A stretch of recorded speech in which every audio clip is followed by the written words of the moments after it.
प्रति पंढरपूर म्हणून ओळखल्या जाणाऱ्या नंदवाळ इथली आषाढी एकादशी यात्रा भक्तिमय वातावरणात पार पडली। 3 दिवस चाललेल्या या यात्रेत 4 लाखांहून अधिक भाविकांनी श्री विठ्ठल रुक्मिणीचं दर्शन घेतलं। यात्रा संपल्यानंतर मंदिर परिसरासह वाशी ते नंदवाळ मार्गावर मोठ्या प्रमाणात कचरा साचला होता। या पार्श्वभूमीवर परिसरातील ग्रामपंचायती, विविध सामाजिक संस्था, तरुण मंडळ आणि ग्रामस्थांनी एकत्र येत स्वच्छता अभियान राबवून संपूर्ण परिसर चकाचक केला। प्रति पंढरपूर म्हणून ओळखल्या जाणाऱ्या नंदवाळमध्ये आषाढी एकादशी निमित्त लाखो वारकरी भाविकांनी विठ्ठल नामाचा गजर करत दर्शनासाठी हजेरी लावली। वाशी ते नंदवाळ या संपूर्ण मार्गावर शेकडो दिंड्या, टाळ मृदुंगाचा गजर आणि वारकऱ्यांचा उत्साह पाहायला मिळाला।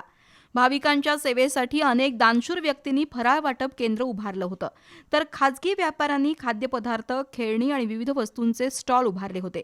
मात्र 3 दिवसांच्या यात्रेनंतर मंदिर परिसर, मुख्य रस्ते आणि भाविकांच्या मार्गावर मोठ्या प्रमाणात प्लास्टिक, पत्रावळ्या, पाण्याच्या बाटल्या आणि इतर कचरा साचला होता। या पार्श्वभूमीवर नंदवाळ ग्रामपंचायत, वाशी ग्रामपंचायत, अवनी संस्था, महिला शेतकरी बचत गट, कुरुकलीच्या महिला, विविध सामाजिक संस्था, तरुण मंडळ आणि ग्रामस्थांनी एकत्र येत स्वच्छता मोहिमेला सुरुवात केली। मंदिर परिसर, रस्ते आणि यात्रेचा संपूर्ण मार्ग स्वच्छ करत परिसर चकाचक करण्यात आला। या स्वच्छता मोहिमेसाठी नंदवाळ सरपंच अमर कुंभार, उपसरपंच, ग्रामपंचायत सदस्य यांनी पुढाकार घेतला।